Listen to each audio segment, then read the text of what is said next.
معاكم سمير من اسكندرية، في شحن لجميع محافظات مصر. في القص البنيدي ده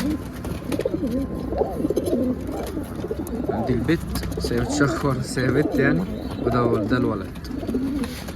القص ده عامل 300 جنيه، ودول أول شغل الاتنين.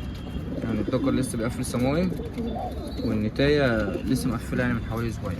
دي نتاية تمام. في بقى هنا القصين دول حصلت مشكلة عندي فأنا فصلتهم، فدول خدوا بعض واشتغلوا وهم مفصولين، فاضطريت ان انا هسيبهم مع بعض ودول اسيبهم مع بعض. المهم اللي هو ده دكر، والبنيدي البيضة دي نتاية. القص البنيدي برضو عامل 350 الابيض ده، والزاجل ده عامل 250.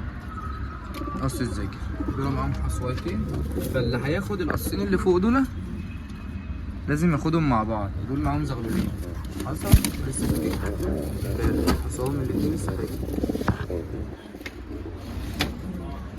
اللي هياخد القصين دول ياخدهم مع بعض، لكن لو حد ده عايز لوحده ياخده لوحده.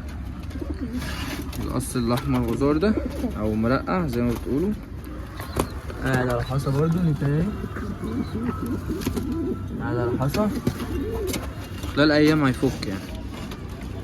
القص ده عامل 800. دكر بسم الله ما شاء الله عليه نتاية، قاعد على البيت. طبعا الدكر لعبي بس عرض بسيط.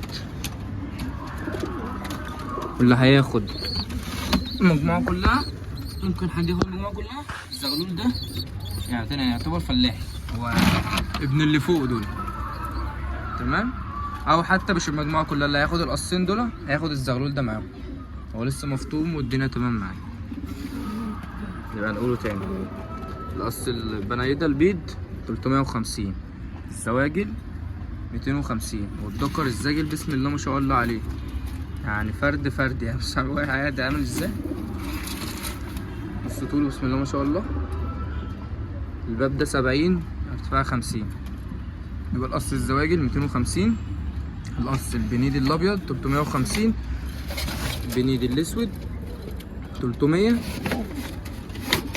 الاحمر غزار عامل 800 جنيه بامر الله. يلا سلام.